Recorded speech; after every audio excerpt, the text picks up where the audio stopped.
100 metre ऊंची विशालकाय चट्टान पर खड़ा ये देश का सबसे अभेद्य किला है।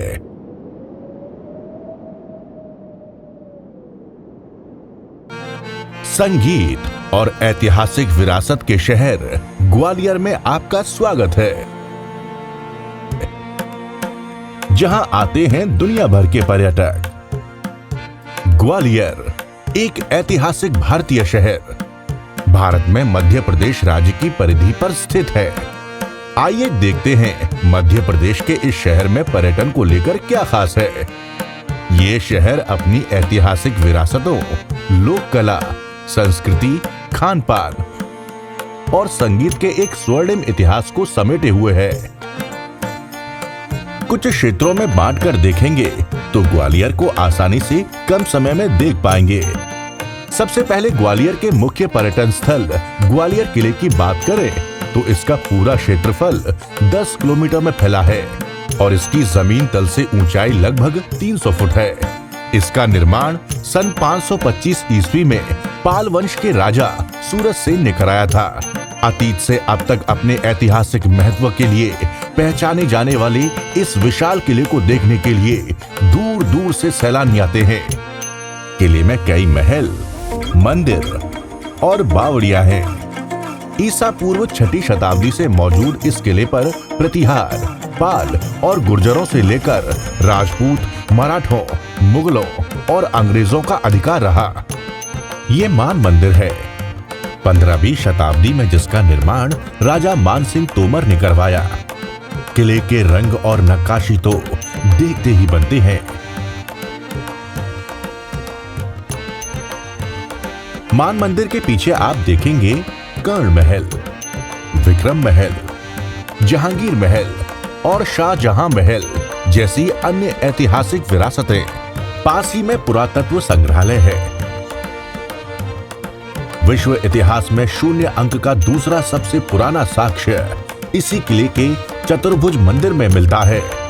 100 फीट ऊंचा तेली का मंदिर ग्वालियर की सबसे ऊंची इमारत है। 9वीं शताब्दी में इसे तेल व्यापारियों के धन से बनवाए जाने के कारण इसका नाम तेली का मंदिर पड़ा।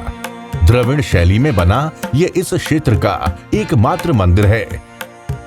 किले पर अन्य मंदिर 11वीं शताब्दी में निर्मित भगवान विष्णु का सहस्त्रबाहु मंदिर है, जिसे आमजन सास बहू का मंदिर कहते हैं। दाता बंदी छोड़ गुरुद्वारा सिख गुरु हरगोविंद सिंह जी की याद में है, जो औरंगजेब के कारागृह से 52 राजाओं समेत आजाद हुए थे। ये सूरज कुंड है। 8वीं शताब्दी में कछवाहा वंश के राजकुमार सूरज सेन इसी सूरज कुंड के औषधीय जल को पीकर कोढ़ रोग से मुक्त हुए थे। किले से उतरते वक्त दीवारों पर 15वीं शताब्दी की जैन तीर्थंकरों की मूर्तियां नजर आएंगी।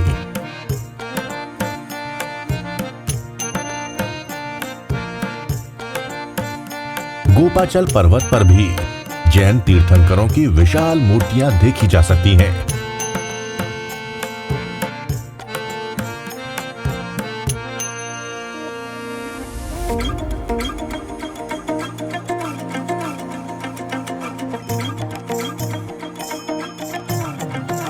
किले के दूसरी तरफ के द्वार पर स्थित है गुजरी महल, जो राजा मानसिंह तोमर ने अपनी रानी मृगनयनी के लिए बनवाया था। यहाँ आप पहली और दूसरी शताब्दी की मूर्तियां देख सकते हैं। 16वीं शताब्दी के मुस्लिम संत शेख मोहम्मद गौस की याद में बना है ये गौस का मकबरा। पास ही में उनके शिष्य संगीत सम्राट तानसेन का मकबरा है, जिनकी याद में यहाँ प्रतिवर्ष तानसेन समारोह आयोजित होता है। 15वीं शताब्दी में लधेड़ी गेट का निर्माण राजा कल्याणमल ने अपने मित्र और जौनपुर के शासक आजम लाद खान के स्वागत में करवाया था। दुनिया भर में मशहूर ग्वालियर के कालीन को अपनी खासियतों के चलते जीआई टैग मिला हुआ है। कालीन पार्क से आप अपनी पसंद के कालीन खरीद सकते हैं। किले से उतरकर अब आते हैं शहर के मध्य फूलबाग क्षेत्र में। इस क्षेत्र में सैलानी ग्वालियर की कई ऐतिहासिक विरासतों को देखने के साथ रमणीय स्थलों का आनंद ले सकते हैं।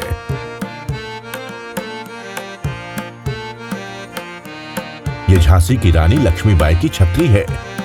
1857 के स्वतंत्रता संग्राम में अंग्रेजों के खिलाफ घनघोर युद्ध करने वाली वीरांगना लक्ष्मीबाई का दाह संस्कार यहीं किया गया था। इसी के समीप मोती महल परिसर में स्थित निगम संग्रहालय में वीरांगना लक्ष्मीबाई के अस्त्र शस्त्र समेत कई अनमोल कलाकृतियां देखी जा सकती हैं। मोती महल परिसर में ही 19वीं शताब्दी में निर्मित मोती महल कभी मध्य भारत राज्य की विधानसभा हुआ करता था। इसकी स्थापत्य कला और दरबार हॉल की कलाकृतियां देखते ही बनती हैं। इसी क्षेत्र में स्थित है खूबसूरत बैजाताल, जो देश विदेश में तैरते हुए रंगमंच के नाम से विख्यात है।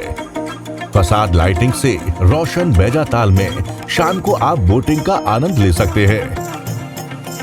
बैजाताल के समीप ही बने regional art and craft design centre में सैलानी शिल्पकारों द्वारा तैयार की जा रही मूर्तियों को देख सकते हैं। इस सेंटर में तैयार मूर्तियां देश विदेश में भेजी जाती हैं। आगे बढ़ने पर आपको मिलता है जयविलास पैलेस, जो देश के भव्यतम महलों में से एक है। इसे संग्रहालय का रूप दिया गया है। फूलबाग में ही बने 200 साल पुराने जल विहार में आप शीतल सुकून भरी शाम गुजार सकते हैं। यहाँ पूरे क्षेत्र में रियासत काल में स्थापित किए गए फाउंटेन सिस्टम के बारे में मशहूर है कि राजा महाराजाओं के दौर में यहाँ पानी का पर्दा सा बनता था। जल विहार से लगा इटालियन गार्डन भी ग्वालियर के सबसे पुराने उद्यानों में शामिल है। इसी के पास स्थित है ऐतिहासिक मशहूर गोपाल मंदिर, जहां आज भी जन्माष्टमी के दिन राधा कृष्ण को 100 करोड़ के प्राचीन आभूषण पहनाए जाते हैं। वहीं ऐतिहासिक विरासत बारादरी को 150 साल पहले राजपरिवार के नौकायन के लिए बनवाया गया था। फूलबाग से लगभग 2 किलोमीटर दूर पर स्थित है वीर सावरकर सरोवर कटोरा ताल, जहां संगीत की धुन पर नाचते फव्वारे आपका मन मोह लेंगे।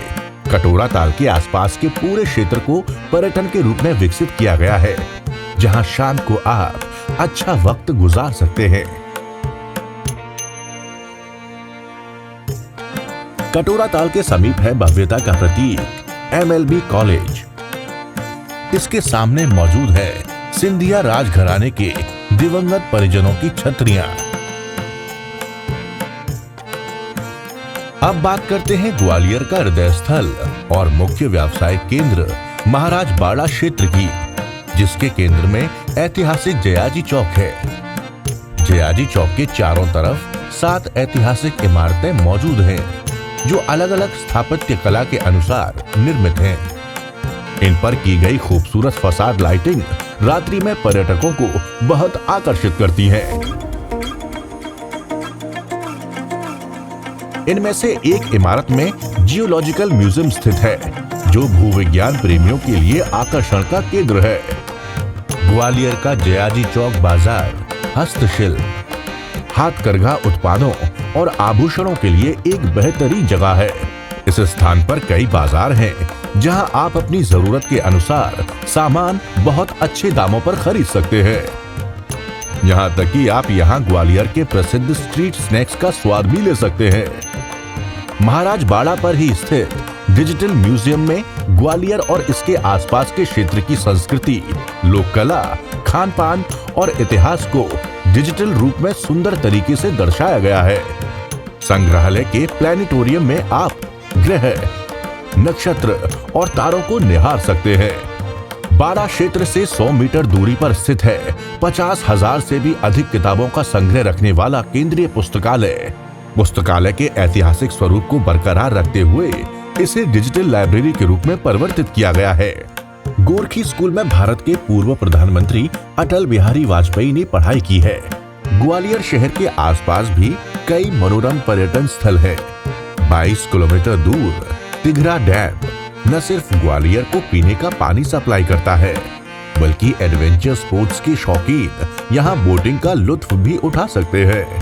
ग्वालियर से 47 किलोमीटर दूर ये बेहट गांव संगीत सम्राट तानसेन की जन्मस्थली है। किंवदंती है कि घनघोर बारिश में भगवान शिव को जल चढ़ाने पहुंचे तानसेन ने जब शिव के कहने पर संगीत की तान छेड़ी तो ये मंदिर टेढ़ा हो गया। बेहट की पहाड़ी पर यह किला पराक्रमी महाराजा छत्र सिंह राणा ने बनवाया था। राणा शासकों की ग्रीष्मकालीन राजधानी होने के साथ ही यह किला वास्तुकला का बेहतरीन नमूना भी है। बेहट से 66 किलोमीटर दूर मौजूद ये सालबाई गढ़ी अंग्रेज मराठा युद्ध संधि की गवाह है। 1782 की ऐतिहासिक सालबाई संधि के बाद 20 साल लंबा शांतिकाल रहा। सालबाई से 14 किलोमीटर दूर ये प्राचीन मंदिर धूमेश्वर है।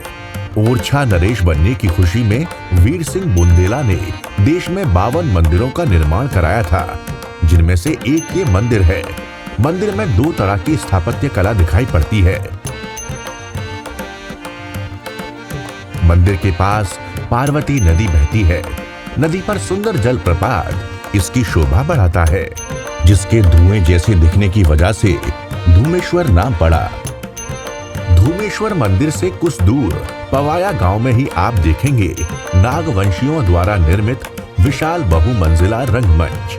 पवाया गांव प्राचीन काल में पद्मावती के नाम से मशहूर एक भव्य शहर था, जिसका उल्लेख 8वीं शताब्दी में भवभूति की रचना मालती माधव में मिलता है।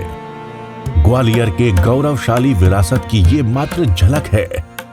असली लुत्फ इसे रूबरू देखने में है।